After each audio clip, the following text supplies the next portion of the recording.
something? Yeah, oh, you mean I can? Okay, all right. Okay, well, we're going to start the public hearing. Everybody hear everything okay? The mic's not too loud, too soft? Okay. Two things. There's a sign-up sheet attached to a clipboard making its way around. If you could please sign in, appreciate it. There's also some handouts that we had on a table over here. If they're all gone, maybe if two people are sitting next to each other, they can share. My name is Herb Klein.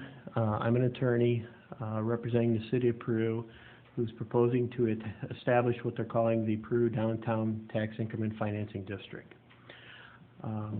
So I'm going to give a brief overview of TIF and what the city is intending to accomplish here.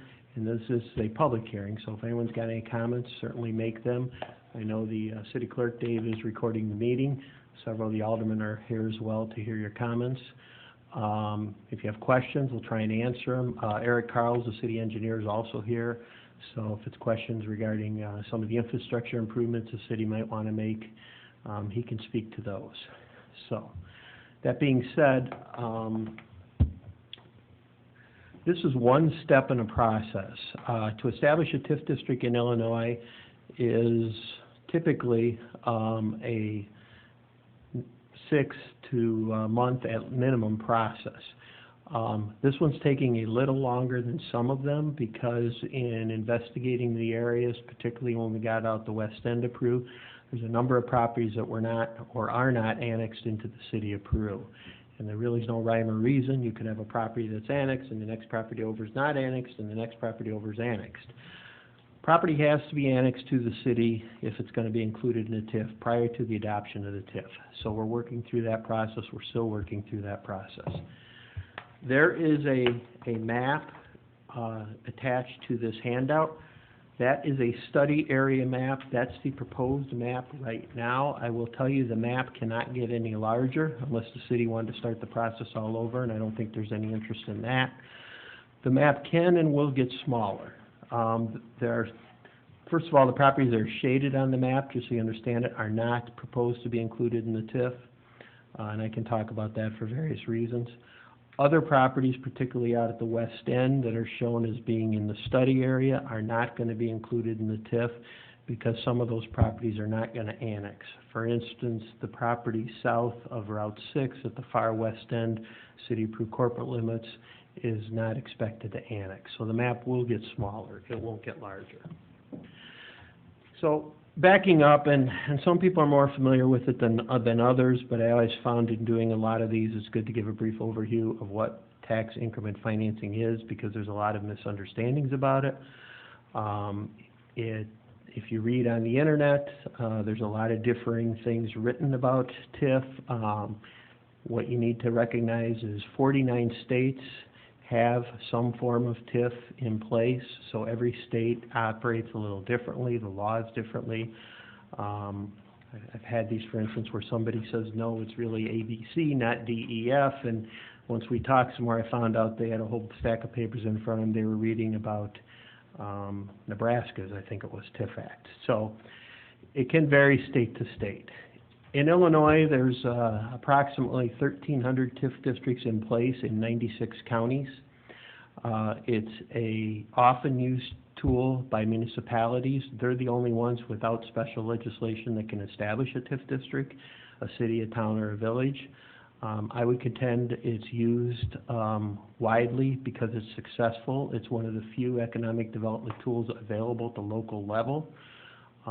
There's annual reporting requirements and notice requirements to the state and to the comptroller and annual financial reports and disclosures that have to be done. But you don't need the permission of the state of Illinois to establish a TIF district. The aldermen and the mayor and the city administration make the decision.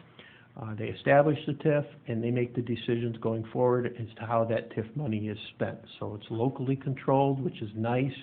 You see these guys on a regular basis. You know how to get hold of them. If you have a question or a disagreement with something, all you have to do is talk to your alderman or come to a city council meeting. You don't have to go to Springfield. A lot of the grant programs that cities typically use to fund a lot of their necessary infrastructure improvements, you can't have economic growth or development if you don't have adequate water, sewers, streets, electric, natural gas, that type of thing. A lot of those grant programs have really dried up because of the financial status of the state of Illinois and the economy that we're in. So TIF is a way for cities to stimulate economic growth and redevelop areas that otherwise are not expected to develop on their own. What TIF is not, it's not a tax increase on your property. Our property taxes, which we all love to pay, are determined by two things: the value of your property and the tax rate of the underlying taxing bodies. So if you have a home that's worth $100,000, 1/3 of that is $33,000. That times the tax rate, subject to any exemptions you might have if you're a senior citizen, owner-occupied, veteran, is what determines your tax bill. Now, your tax bill will go up or it will go down if your assessed value goes up or down. It will also go up or go down if the tax rate changes, which is the school district, the college, the county, the township, the city, anybody else that taxes within the area. What TIF does is it takes the increase in real estate taxes that are created within the geographic boundary area and directs them to the city into a special fund they have to hold it in, and they use that for TIF authorized purposes, which are set forth in the law and also in the TIF plan, which the city has and all TIF districts have. So that's really the governing document, that plan in accordance with the law. It tells the city how they can spend the TIF dollars that come in. Generally speaking, it's economic development purposes, which can be all that infrastructure that I talked about. It can be engineering, architecture. It can be improving flooding conditions or drainage issues. It can be offering a reimbursement or an incentive to a private developer to redevelop an old building or tear down an old building and build something new. If they enter into agreements with private developers, it has to be a written agreement, has to be approved by the council. It's a public document. Typically how that works is developer has a piece of property, it's paying $1,000 a year in real estate taxes. They have a plan to improve the property, but maybe it was an old gas station that's got underground tanks, or maybe it's a property that has floods every time we get a heavy rain. So the developer's going to have some extra cost to redevelop that property. So they come to the city and they say, if you help me out with these extra costs, I'll improve that property, ideally eliminating a blighted property, creating jobs, whether they're construction jobs and or permanent jobs if it's any type of business, maybe creating sales tax if it's retail. That $1,000 tax bill after their improvements goes to $6,000. That $5,000 increase is the increment in tax increment financing. The taxing bodies still share in the $1,000 that the property was generating in its blighted state. The $5,000 increase comes to the city. They have to hold it in a special fund. They can't use it to pay their police pensions. They can't use it to pay their operating expenses. They have to use it for what's authorized by the TIF law and the TIF plan. They might enter into an agreement with the developer that if you incur the cost to remove the underground tanks and improve the property, we'll rebate or reimburse you some percentage of that $5,000 on an annual basis, either for the remaining life of the TIF or until you run out of costs or until we get to some negotiated cap. No two deals have to be alike. They're typically not. The city can negotiate each deal. That's why it's nice it's locally controlled. If it's somebody that's going to put a lot of people to work, or if it's a really an eyesore, or if it's a property that's really a end use that's really important to the city, it's something they want to bring to Peru, then they can offer a greater incentive if they want. So that really is a case-by-case basis. So that's where the increment goes. It comes into the city fund. The TIF can last for up to 23 years. That's the maximum under Illinois law. People say, why 23? That's an odd number. It's because when the TIF Act was first enacted in 1979, it was thought that there was going to be a lot of bonding and long-term financing used. So they wanted to have at least a 20-year term because that's a common financing term for commercial or industrial projects, development projects. And taxes are always in arrears in Illinois. If you think about something, if you build something in 2018, it'll get assessed in 2019 if it's done by January. and it won't pay taxes till 2020. So depending when something gets built, it gets put on the tax rolls, and the assessor comes out and reassesses it, there can be anywhere from 1.5 years to a 2.5 year lag. So that's why the legislature, when they adopted it, said they can last for 23 years, thinking if projects start in year 1 or soon thereafter, they'll have at least that 20 years if they're using financing. So that's why it's 23 years. So part of the process in establishing I just want to reiterate, TIF does not, if you own a home in the TIF, you own a business in the TIF, your taxes are not going to change because you're in the TIF district. Your taxes are going to change either because your assessed value changes or because the underlying tax rate changes. By including property in a TIF, TIF dollars can only be spent 95% of the time. There's a couple minor exceptions. TIF dollars can only be spent within the TIF district. So there's 2 reasons why the map looks like it does primarily. One, some property is included in the TIF district so that the city has the ability to spend TIF dollars there if they have those dollars generated. A lot of the Water Street area is a good example of that. Any of it's driven down that road, now that road's not in the greatest shape. The city wants to be able, there's a number of businesses and industries that operate down there, so this could create a funding source for infrastructure improvements in that area of town. The other thing a TIF district has to be, it has to be contiguous. You can't have an island here and an island there. So some properties might be included for that contiguity factor. If you look at the map, what the city's direction has been all along is Westclox, those guys have done a tremendous job. They've made a lot of improvements. They deserve a lot of credit, taking what has the potential to be a huge eyesore and liability to the city and reinvesting in it. But there's a long way to go there. So we want to have the incentive available basically beginning at the east end, the east border of the city, include the Westclox territory. That funny jog up there was done at the request of LP High School. They wanted to make sure that their football stadium was included in the TIF district in case that ever would need some improvements in the future. We then basically come over Route 6 or Main Street. We drop down and pick up Water Street for some of the reasons I talked about. We continue on the main commercial corridor through the downtown. North Peru has done very well. There's been a lot of development, a lot of retail sales, a lot of jobs created. The city has looked at, the downtown area. They've seen what some other neighboring communities have been able to do with their downtown, and they'd like to do something similar in Peru's downtown. And it doesn't happen overnight, but if you look at downtown Ottawa, downtown Morris, and just the last couple of years, downtown LaSalle, they're all in TIF districts. They're all starting to show the success of that. The map does go up Peoria Street because that's a mix of commercial and residential uses. We do have a number of businesses up Peoria Street, so we do go up Peoria Street, pick up a couple areas up there. We exclude the developed subdivision. We exclude the church. They don't pay any real estate taxes. And we connect to the city has an industrial TIF that goes farther up Plank Road.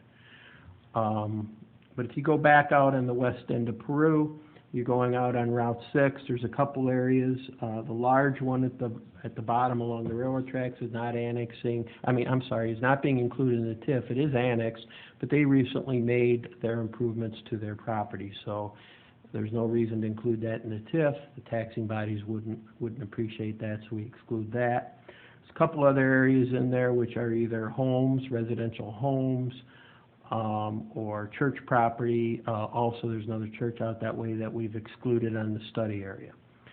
When you get all the way out to what I call Dalzell Road, which is actually Meridian Road, that's where the city of Peru's corporate boundary is proposed to end. So we're going to annex some properties to get out there.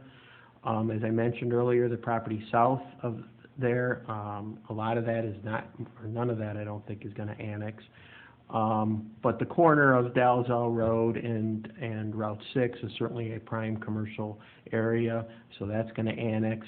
The jog there, the peninsula or the straight line going north, it's real narrow. That's because that's where the city of Peru's sewer trunk line runs down to the new sewer plant. So we want to include that in the TIF in case that would ever need any improvements or repairs the city could use TIF funds for. So that's really how we came up with the map. As I said, the map is going to get smaller. It cannot get any bigger. The city's primary focus has been on commercial and possibly, there's some industrial use once you get out the west end. So that's been the city's focus. There was additional properties that would have liked to been in. There was concern that they would be residential or subdivisions. The city decided, no, that's not the focus of this TIF. That's not what we want to promote. That made some of the school districts happy. They did not want to see a lot of residential growth in a TIF district. Part of the process that we've gone through is meeting with all the taxing bodies. We had a meeting similar to this, not near as many people, Joint Review Board, where they have an advisory vote to the City Council whether or not the city has met the qualifications and followed the process to establish a TIF. I'm happy to report we had that meeting on August 29th. And I think it was August 29th. Yes, it was August 29th, and the taxing district voted unanimously to recommend approval of this TIF district to the City Council. So that's a good thing. That's a nice thing.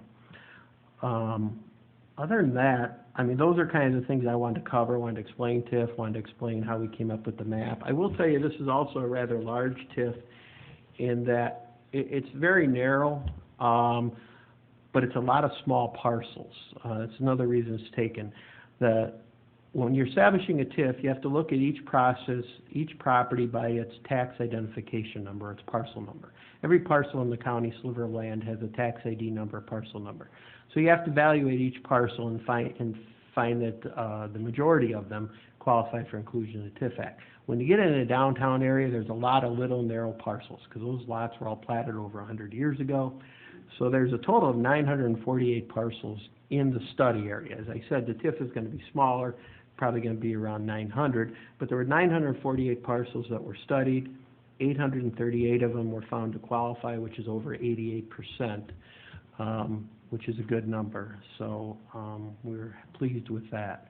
So that being said, I think it's a public hearing. It's not to hear Herb talk about TIF, so I think if there's any questions or comments, we'll take them. Dave, you want to say it? Dave's been chairman of the Finance Committee. The mayor couldn't be here tonight. He's been intimately involved in putting this together, so if you want to... Yeah, I think there's, first of all, there's a number of residents here that have concerns that you've received letters regarding your properties in the TIF, and Herb will explain that to you.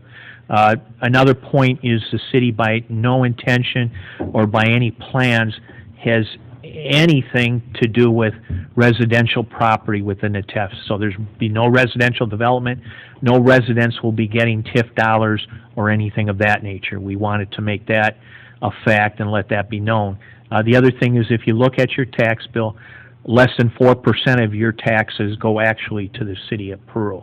So I wanted to point that out when you do have differences in your tax bills that less than 4% is at the city of Peru. So one question a lot of you have and already have spoken to me about is, I'm a resident, I'm put into the TIF area, what are the implications for me? And Herb, if you can... Yeah, and something I didn't mention in my introductory comments. If you got a notice, that's because we had to send you one under the law. And the notice, every property owner within the TIF district has to get a notice, and then every residential occupant within 750 feet of the TIF district, we have to make a good faith effort to give them a notice too. So there's a lot of notices, besides publishing it in the paper, so that's a good point.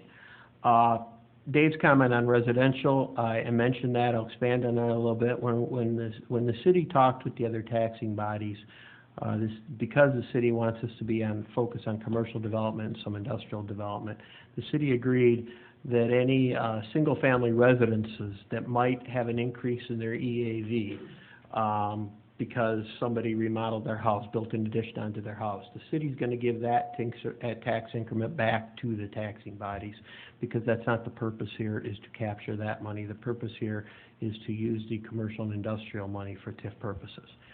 The benefit to those residences that are in the TIF district is that allows the city to use TIF dollars for infrastructure improvements to your neighborhood.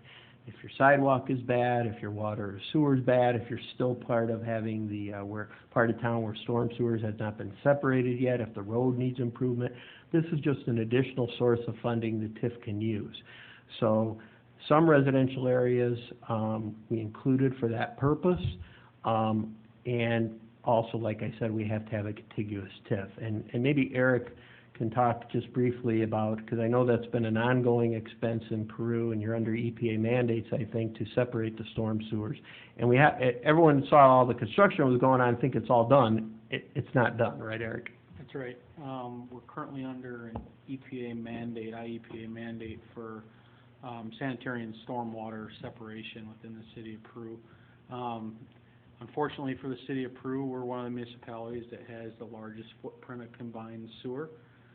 We just recently updated our long-term control plan and submitted that back to the IEPA, and we have a 15-year schedule yet to complete that separation through the city.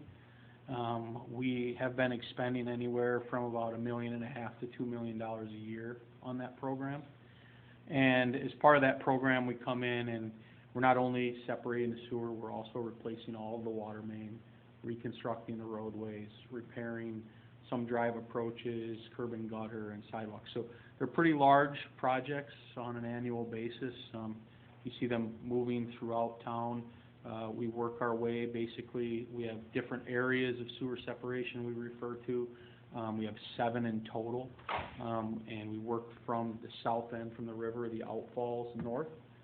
We've been primarily working in what we refer to as Area 3. Right now we're just south of Route 6, near Pizza House there. And then we have another small portion of Area 3 that needs to be completed. And then we also have been working in Area 1, which is Route 6 near Don's Glass and the bakery. And then we have some areas yet on the west end of town. And then, of course, we have not started on any of the sewer separation east of Route 251, near the West Clocks area, moving up towards 7th Street.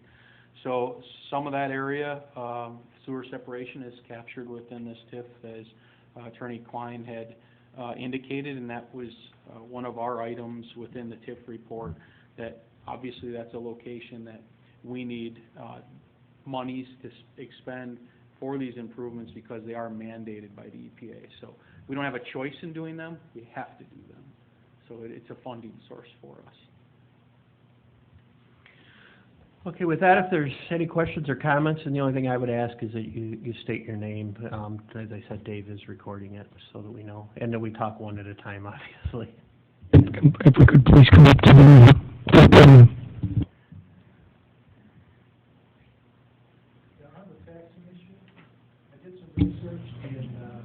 Excuse me, could you come up to the podium, please? Sorry. It would be helpful for those that may go on the internet and watch the hearing after the fact, the ability to hear the question. Yeah, I did some tax research on the TIF district that was done in Pekin, and it appears that a group of individual property owners that were incorporated there got together and were able to get a 10% reduction in their assessed value because of the blighted condition of their properties. Now, the 3 tests for that was, 1, that they had to own the property prior to the TIF district being enacted, and 2, the TIF district had to declare that it was blighted, which you have. So will we be able to take an action like that to get a reduction in our property taxes across the board? Yeah, I'm not familiar with that process that went on in Pekin that you say, so I'd have to look into that. I've never heard of that before. I will tell you that our firm has established well over 200 TIF districts now. Okay. Typically, the assessor is supposed to assess your property based on what it would sell on the open market at an arm's length transaction. Yeah, I understand that. Yeah, so but what happened is maybe a group of people went in together and said our neighborhood is over-assessed, and no, what they did is there was a lawyer included in the thing, a lawyer's property, and he basically said, there's a house across the street, there's my house. Because when he was included in the TIF district, you developed his property because it's blighted, and that's stated right now. So he says, this one will sell for $10. This one sells for $10. Now that it's blighted, You know, he says it should be $9. Because the definition of what is blight in the TIF Act is much broader than what you and I might think is blighted. And I know there are a number of appraisers who will tell you that property included in a TIF district actually might be worth more. Now, not necessarily residential property, because it's not going to be development, but commercial that's industrial property has the ability to And that's what it get a was based redevelopment agreement. So, That's what it was based on. yeah. You know, one point in transparency, I have property, my home is in this TIF, Yeah, I noticed And it's been deleted. and so has Alderman Sapienza.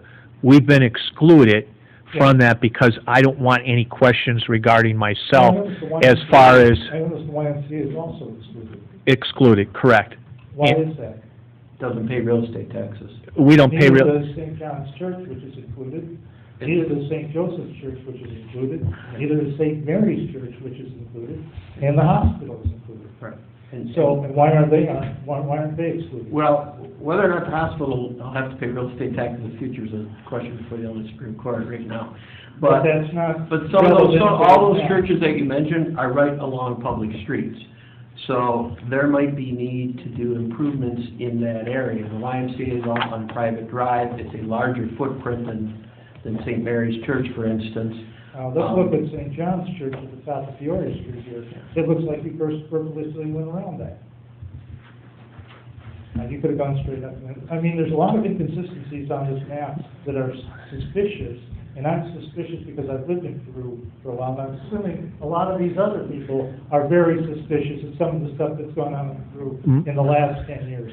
But what I'm saying is that automatic exclusions, can we as property owners say, hey, we want exclusion, and get the same privilege that our aldermen get? I have no privilege. There's no privilege of being excluded. Why I was excluded was from the simple fact, I don't want anybody to say I've gained anything from the Can I put that TIF, same line okay? too? It's actually in the TIF Act, if Mr. Putoff or Mr. Sapienza is going to be involved in voting on TIF matters, their property has to be excluded. That's the law. You're not going to be voting on TIF matters. I didn't see that in the Illinois laws. What, It's in the TIF Act. can you give me the C number?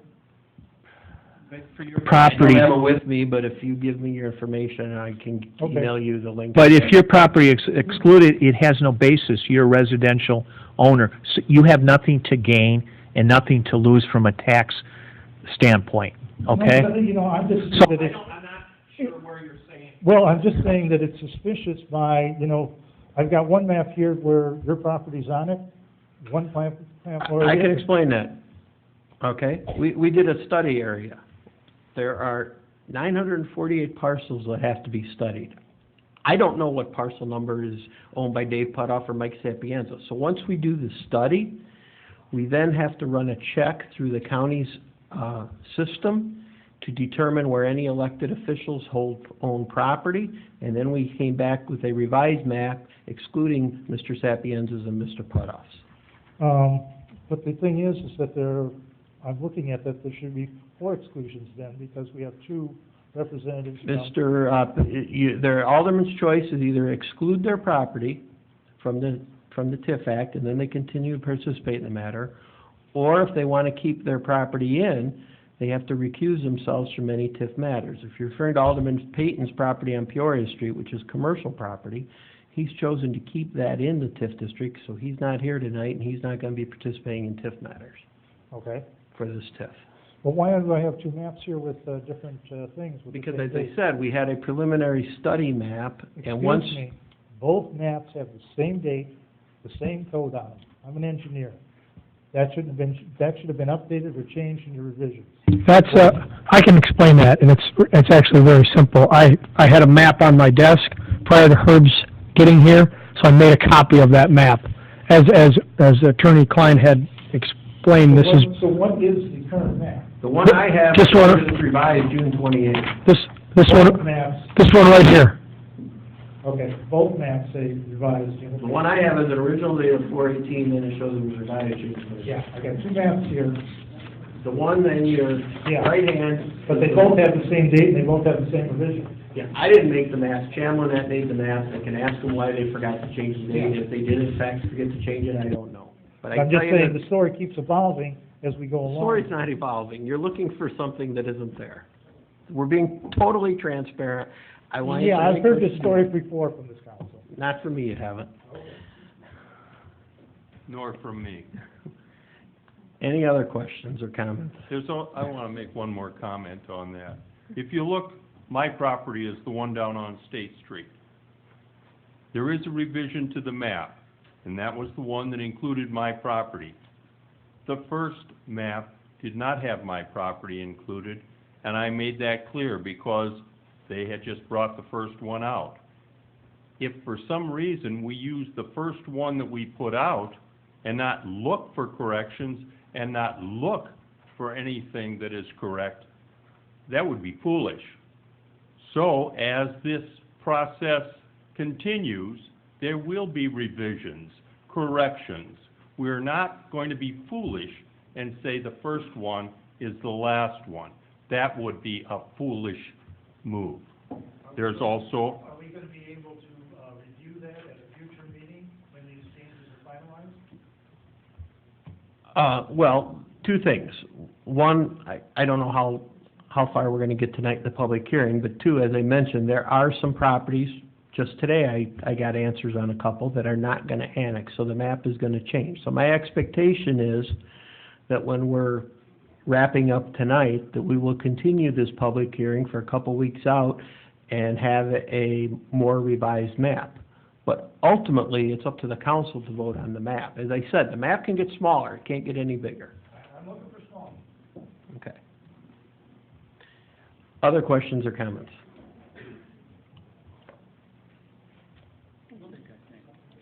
I don't know, Dave, did you get his name? I don't know.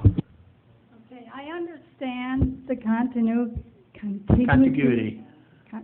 whatever the word is, of going up Peoria Street Mhm. and meeting up with the other TIFs that are to the north. But what I want to know is what Peru is planning to do to conserve the contiguity of the residential area, 13th, 14th, 15th Street, Shooting Park Road. Is there anything in the TIF agreement that will keep those houses from being converted sometime in the future? Well, the TIF Act doesn't change zoning. So whatever your property is zoned, it's zoned. If somebody wants to change the zoning of their property from residential to commercial, you have to go through the process where they have to have a hearing before their zoning board, public hearing similar to this. They have to publish it in the paper. They put a sign in the yard. You see those yellow signs around town. And there has to be a hearing to change the zoning. So TIF doesn't change the zoning. So if your property is zoned residential and it's being included in the TIF, it's still zoned residential. If your property is zoned commercial, but it's a residential use because it's pre-existing or been there that way, this doesn't change that. And the TIF doesn't go down Shooting Park Road, it crosses Shooting Park Road, but so the TIF doesn't affect Shooting Park Road at all. Well, it's along the north side, it looks like. Yeah, just, I guess going west it does. Yeah, across Shooting Park Road. Going west it does a little bit for those properties along there. But we don't, TIF does, the only way you change zoning in Illinois is you petition the city to change the zoning, and they have a hearing, and the zoning board makes a recommendation to the council, which the council can adopt or reject. So this Okay, doesn't change. so I'm zoning. just stating then that try to keep that area contiguous as residential. Yeah, and currently, the council every several years reviews the entire city, and they're in that process right now. And again, the council may advise differences or changes, and that would, again, go to the zoning board or anybody's properties that would be effective. They can't randomly change that without those hearings. Just because we are recording this and keeping minutes, do you mind giving us your name? Laurel Mays, okay. And sir, I don't know if I caught your name. Do you mind giving us your name? Anthony what? Anthony. Did you get that? Okay. Oh, okay. Sorry, my hearing's not good. All right, thank you. Anybody else?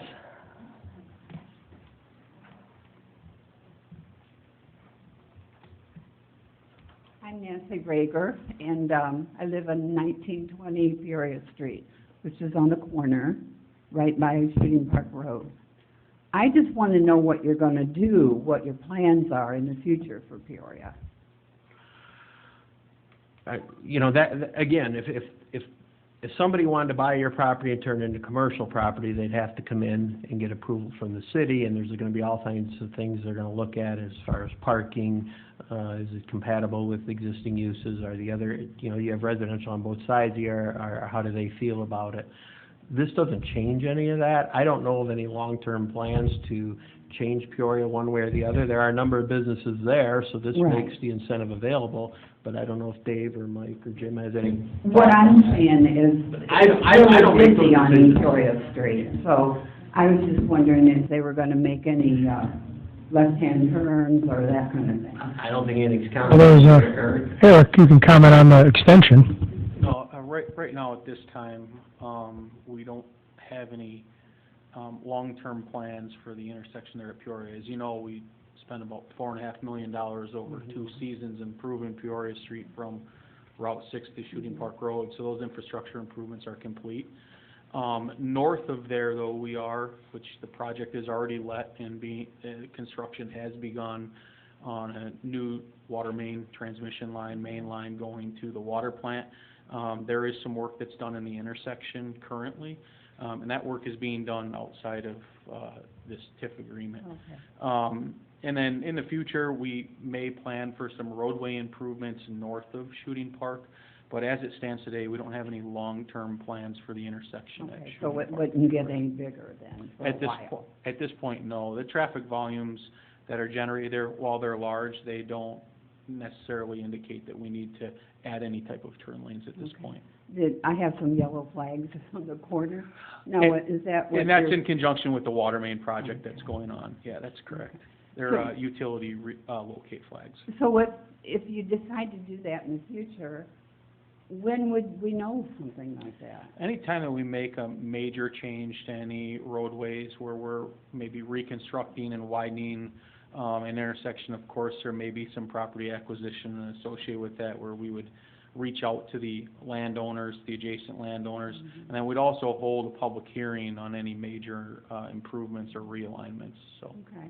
I've had people say that if they wanted to take my home, they could do it. The city could do it. No. Other people say, no, they can't. That is a process that typically is done by the state when they're constructing large roadways, interstates, things of that nature. The city doesn't have a history of doing that, nor do we have an interest in doing that. But in truth, the process does The exist. process does exist, yes, that's correct. Yeah, you really, city hasn't had any definite, or there's no plans for that. But eminent domain has been used in instances, for example, the airport. Okay. That was done because there are tax incentives for those property owners to go through that process. Okay. But we, It's a little different in that avenue than. Yeah. Pardon?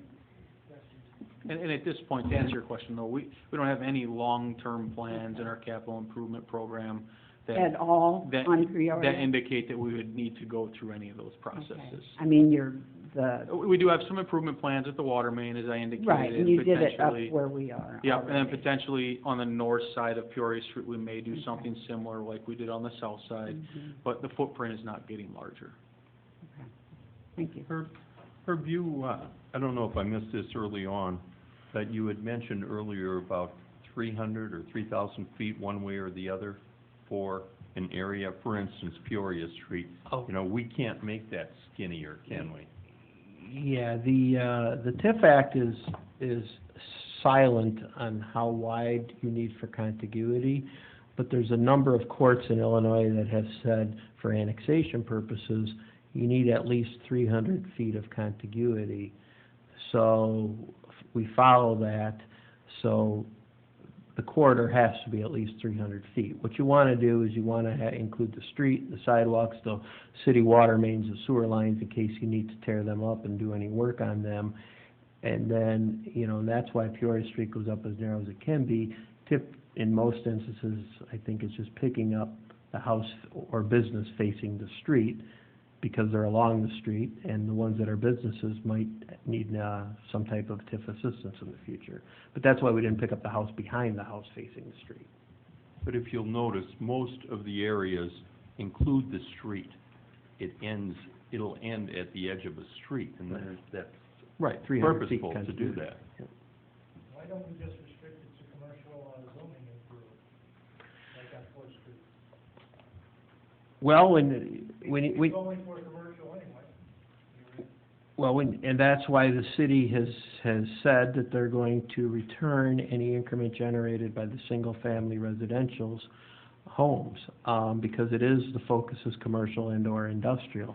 But as you head west on Fourth Street, you will have a commercial business, then a house, and then a commercial business, then maybe a house, and then a commercial business. So we really don't want a jigsaw, so that, you know, say they're putting a new sidewalk in.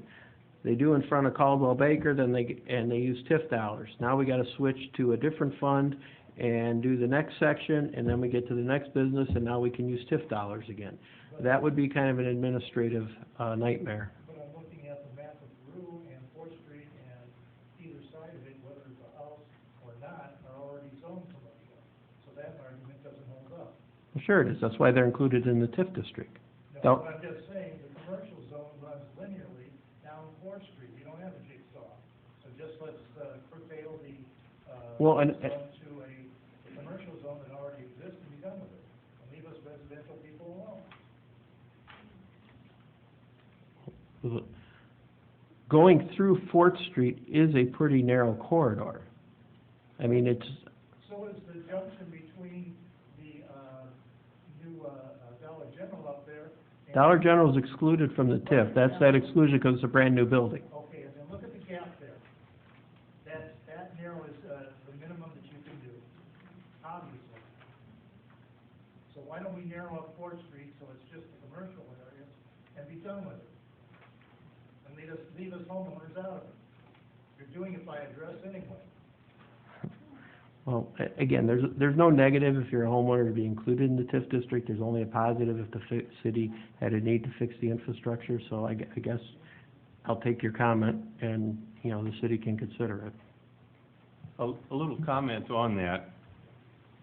We don't want to abuse the whole idea, but if you'll notice on, what is that, Fulton Street, it runs up Fulton Street and then up Putnam. What if we need infrastructure on Fulton and Putnam now? We can use TIF dollars to do that, because that's included in the TIF. And as Herb said, it makes no difference to a residential if you're in the TIF or not. It doesn't affect your taxes, does nothing to you, but it gives the city the ability to use TIF dollars down the road to improve the infrastructure on those streets. Well, I sort of agree with you, but I've learned in this city that, you know, when I'm told it's for your own good to run and hide. And that's why I'm saying we've got commercial zoning in the city, let's use it for the TIF district. I have no more comments for you. Are there other comments or questions?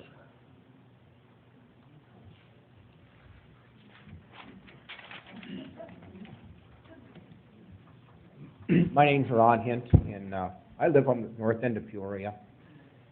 And I guess the question I would have, are we going to change Peoria Street as far as leaving it in its current, I don't think it's a truck route right now.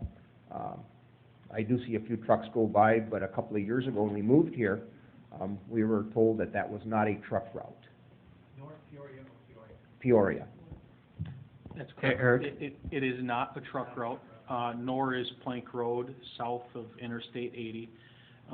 From time to time, we do deal with off-the-route trucks or vehicles. I understand.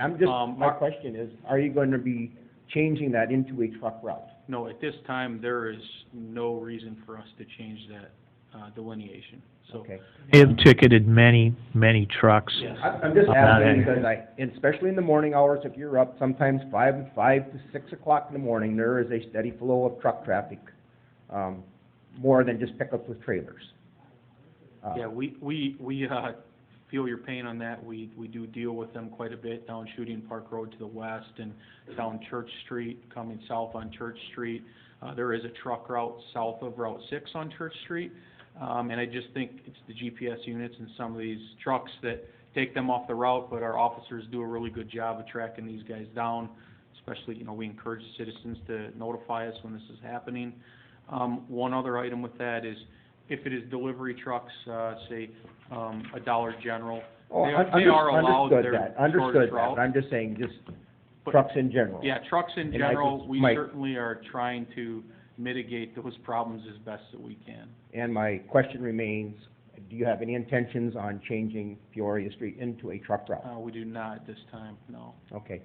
Then my second question, I guess, is gonna go back to the 300-foot, interval, or whatever you need. If you take the property on the property facing Peoria on the west side, and then take the property, on the east side of Peoria facing the Peoria, will that give you your 300-foot that you were looking for whatever, the contiguity or whatever? Yeah, I mean, that's the way the map is drawn. As I said, I didn't prepare the map, Chamlin's did, but, you know, in the 300-foot contiguity, as I mentioned, is not in the TIF Act. There's no hard and fast rule in the TIF Act. We try to have 300 feet consistently, But I guess again- to be conservative, to make sure that we're in compliance with the law. If it actually measured at 280, that's not a problem, because it's not a requirement. The TIF Act just says it has to be contiguous. Okay, that's all I was wondering. Yeah. So usually it's the first property that is facing Peoria, and then those behind that first property Are not then are included. excluded from Right. the TIF. Yep. Okay, thank you. Thank you.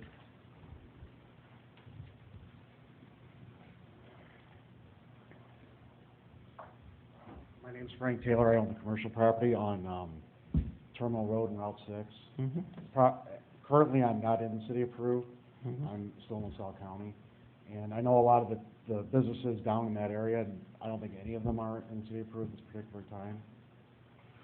CF Industries would be. CF Industries is, some of your neighbors have indicated they're willing to annex, some of them have indicated they're not, or haven't made their decision, and, I know you and I had some brief conversations Yeah. about it earlier. I guess I would say if you want to meet about that again, I can meet with you. If you annex, you add the City of Peru tax rate, you add the library rate, but you lose the Rural Fire Protection District rate. I think we ran a calculation for you. We did a brief one. We never really Yeah. got down to brass tacks. So, if you want to meet again, we can. I guess the only thing I would say, I mean, it's not too late, but it's going to be too late sooner rather than later. So Right. in the next couple of weeks, we need to wrap it up, whether you're going to come in or not. Frank, you're a perfect example how your frontage area could be really helped by the TIF. If you needed something for improvements to your business, awnings, those types of things, that's what the TIF dollars are for. At some point, then if I choose not to annex, and a number of the businesses down there do, is it a forced annex at some point, or can you just recuse yourself from it? In other words, if it's not, Well, again, the I'm TIF not doesn't gonna be- change any of that. All the TIF says is if you're when we establish the TIF boundary, when these guys vote on the ordinance to establish it, property has to be annexed to be included. If it's not annexed, it's not in. I gotcha. Now, two things happen. One, later on down the road, you decide to annex. You can annex, but you won't be in the TIF district unless we amend the TIF. Amending the TIF is a process similar to establish it in that we have to give notice to everyone, which in this case it's a lot because it's a big mailing. We have to have a meeting with the taxing bodies, we have to have a public hearing, so depending how significant your project is gonna be, you gotta evaluate whether it's worthwhile to include it and amend it in the TIF or not. Otherwise, you could just annex and you just wouldn't be in the TIF. Now, if you choose not to annex, the law in Illinois is that if property is completely surrounded on all four sides by a municipality, they can force annex that property. TIF doesn't change that. I don't make those decisions. If the council decided to do that for some property in the future, they decide to or they decide not to, that doesn't change by TIF. That's the law in Illinois. So, Okay. I don't know that the city of Peru has used it, We have used it, but yes. it is a law. Okay, that's An area north Pulaski where the cable company would be, the old cable and the old tower that used to be there.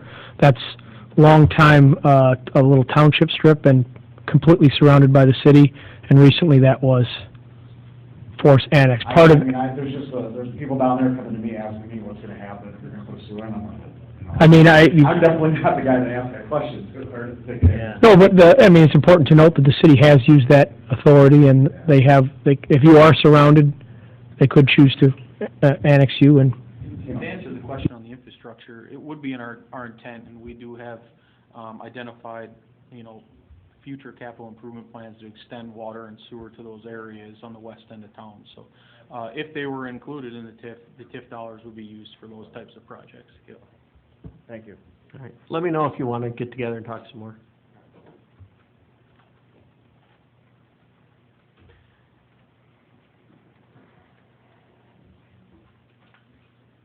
Good evening, my name is Sean Martin.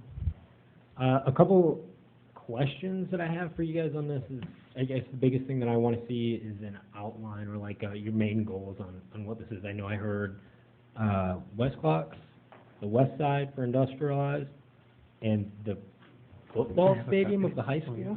Sean, here's the copy of the plans.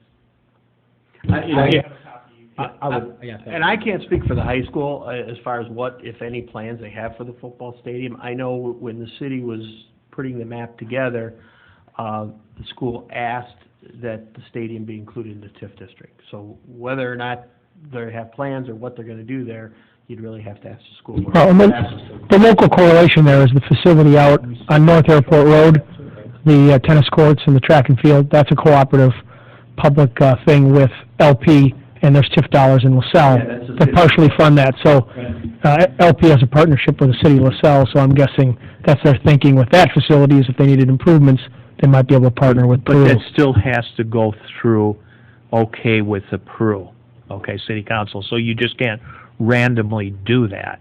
Right.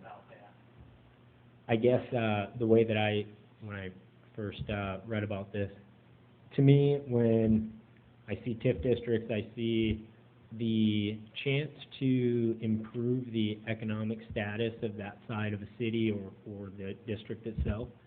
And I guess I don't understand how improving the high school football stadium or Plank Road would give economic advantage to the southwest side of Peru.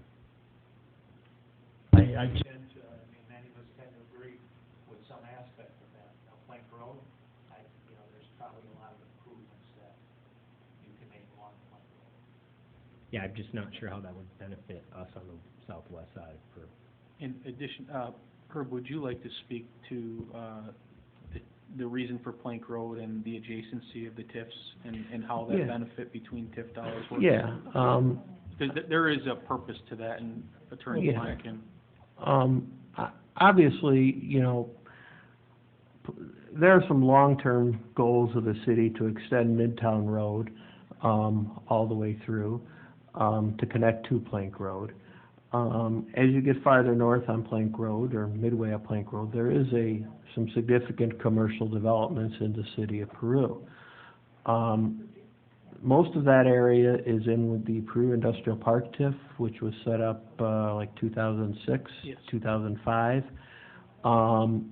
By making the northern border of this TIF contiguous to that TIF, if you're going to improve Plank Road, if you're going to run water and sewer, any or electric, other utilities, and you have two TIFs that butt up against each other, you can use the funds from either TIF back and forth.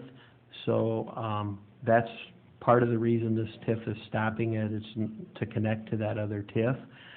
I don't want to speak for any of the elected officials, but a comment is I've heard from some is that the city has done a good job with the industrial TIF of attracting a number of businesses up there that employ a lot of people. If you look at the trucking company, you look at the beverage company, I still call it Martino's, it's not Martino's anymore, Springfield Electric, Euclid, Rockford Welding.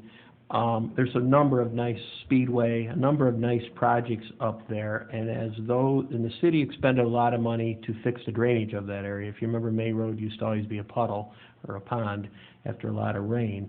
So as that TIF is generating some increment to develop that area, maybe that can help develop some of your areas of town that you're concerned about, because once the TIFs are contiguous, you can move money between TIFs if you have a project that it can't be supported by the TIF it's in. Yeah, it gives us the ability to have an additional funding source to support those larger projects if this TIF isn't generating, the sufficient funds for those improvements. So that's the purpose of adjoining the two, well, one of the purposes. Mhm. So that's the benefit to the southwest end of town. Yep. Because, you know, we talked about at the beginning, you know, it takes a while to generate tax dollars. You can build something tomorrow, we're not gonna see the benefits of the real estate taxes for at least 2 years, if not longer. And you need a number of projects to come together to create a real mass of money because it's so expensive. As Eric talked about, spending $1 to $2 million a year, it's still gonna take 15 years to do your sewer separation project. And that's why if you notice the last couple of years in downtown LaSalle, you see a lot of those building improvements downtown and facade improvements and new stores opening. That TIF has been in existence for a number of years, but it's finally generated enough money to start making real substantial improvements. So it doesn't happen overnight. Yeah, I don't think anybody here is expecting that, especially myself. But what I'd like to see out of it is see the actual downtown of Peru be benefited by that. I've lived here That's the goal. a good portion of my life, That's the goal. Yeah. and I've seen two economic improvements being Casey's and a Dollar General on our side of town. I want to see something more than that. So I personally would like to see, our councilman saying that their focus is that and not the high school and not things like that. Yeah, and if I gave the impression the high school is a focus, I didn't mean to say that. Well, I was just explaining that's an odd thumb, or whatever you want to call it, that jogs up Yeah. there. Why we did that is at their request. That's not, a priority versus anything else. It's just why the map jogs that way. And Herb, if I can add to that as well, to date, over the course of the last couple of years at least, the city council and the mayor have approved such things along the corridor Route 6. We had some blighted property with the Marathon gas station. We expended some city funds to obtain that property, demolish it, clean the site, and hopefully flip it for economic development. We've been pretty active in doing that, but those funds are currently coming from our existing budget. So with the TIF, it gives us the ability to attack those projects a little bit more aggressively. Absolutely. I'm here in support of it. And that was our original goal, the council's original goal was the downtown area, along Route 6. Mhm. And it only made sense to incorporate some of those other areas to get a bigger scope of the project. That's all I want. I got one more question. What's a timeline, I guess, for like the process of going through this? You said that the map may get smaller. Oh, What's the well, timeline? this is one step in the process. The step meeting with the taxing bodies, we're past that process. The next step we have to do is we have to get those properties that are gonna annexed, and the ones that don't make a decision won't be annexed. Revise the map, and then it has to go to the council for approval. So, I would say that could happen here in the next 60 days. It may take 90, I just don't know. So, we're nearing the fourth quarter. We're in the fourth quarter. We're nearing the end. And the process started probably 3 years ago, something in that nature. Maybe talking about it 3 years ago, yeah, it started moving, yeah. Year and a half, 2, yeah. All right, thank you for your time.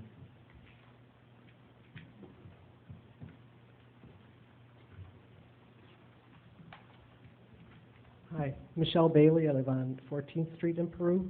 I own property on Water Street, which was previously defined as condemned for flooding. And now that the TIF is going through, how does that change that property? I mean, what does that mean? Unfortunately, it doesn't change. If your property is classified as being in a floodplain, that's a federal program, that we don't have any control over that. Being in the TIF doesn't change any of that. Okay. If it was going to be redeveloped as commercial or industrial, and you wanted to invest money into it, and you wanted to approach the city about reinvesting, having an agreement with them, they could. Now, what you could develop there based on the flood status of that property, is an engineer question. I can't answer that. There's a number of businesses that do operate along Water Street, in Peru, that employ a number of people, and, you know, and the city has a lot of its infrastructure down there. Their main electric power station is down there. So by including that in the TIF, it will allow the city to use TIF dollars to improve the access, maintain those utilities. We have to be able to get down there. The people that work down there have to be able to get down there. The road needs to be kept Right. up, have to be able to maintain our electric power station. Yeah, and in addition to that, our main trunk line sewer that serves a good majority of the city runs to our east wastewater treatment plant, which is also located on Water Street. We're currently going through a large infrastructure project there with a flood wall construction, and that plant needs some significant upgrades to the plant, so it gives us the ability to expend funds there, as well as some of our wells are located in that area, and our main transmission lines for the water come from those wells to the north, to the plant on North Peoria Street. To kind of answer your question on development of your property, Attorney Klein is correct in saying that that's determined by FEMA. Of course, we assist anybody through that process. One of the key factors in that is when you develop in a floodplain, they have an item or indication called base flood elevation, and there are certain parameters for you in developing and the height of your structure, and if there's compensatory storage required because of the footprint of the structure, et cetera, et cetera. So it's a long process. If it's something that you'd like to look at, my office certainly would be helpful in working with you and FEMA and assisting you if that's something that comes down the road. Michelle, your property, it's located between our well, your property's located between the city's well house and the former Fridays bar, so it's a small parcel in between, a city-owned, she's inquired regarding that property. It's in between two city-owned properties. Yeah, that's I'm not an engineer, but you're gonna have a lot of steps to get in the when you build trouble it. I've approached the city a couple times trying to sell the property to them, so it's, again, The trouble with trying to it is, figure out what to do with it. it's a long, lengthy process, and it's very difficult to get through, and it's expensive. Yeah. So, that's why you see most of the properties no longer exist in that area, because the maintenance or requirements to do any changes to those properties are insured. I'm sorry? To be insured. Right, I get it. I didn't understand what that meant, if anything. I mean, TIF makes some dollars available, but I don't know that that's still enough to make it worthwhile, is what Eric's saying. Yeah. You know? Okay, thank you.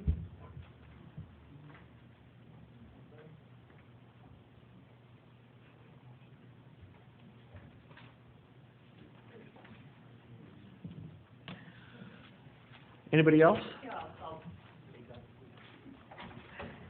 David Kasparovich, 926 Putnam Street. She made me think of something there. What do I do with this property then? Now, hers is a different situation. The TIF doesn't have anything to do with it.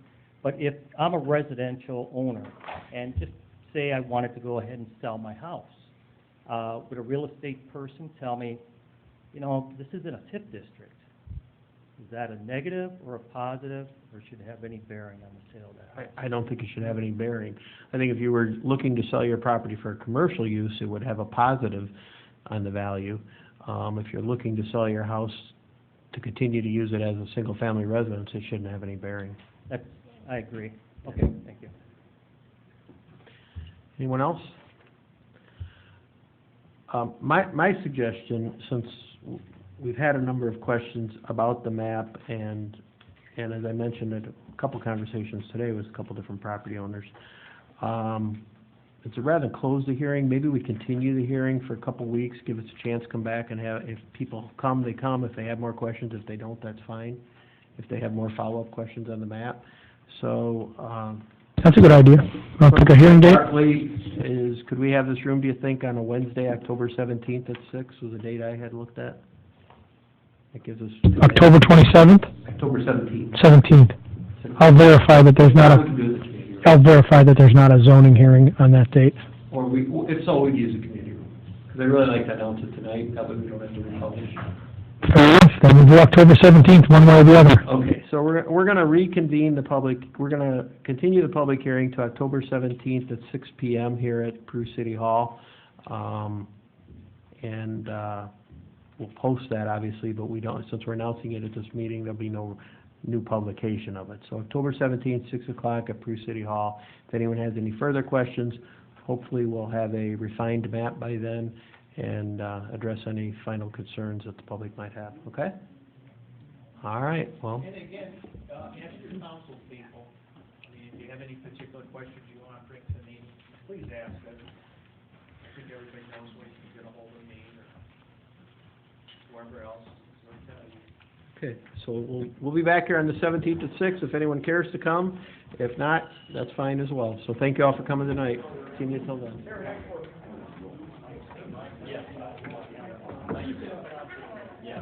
Who plays with race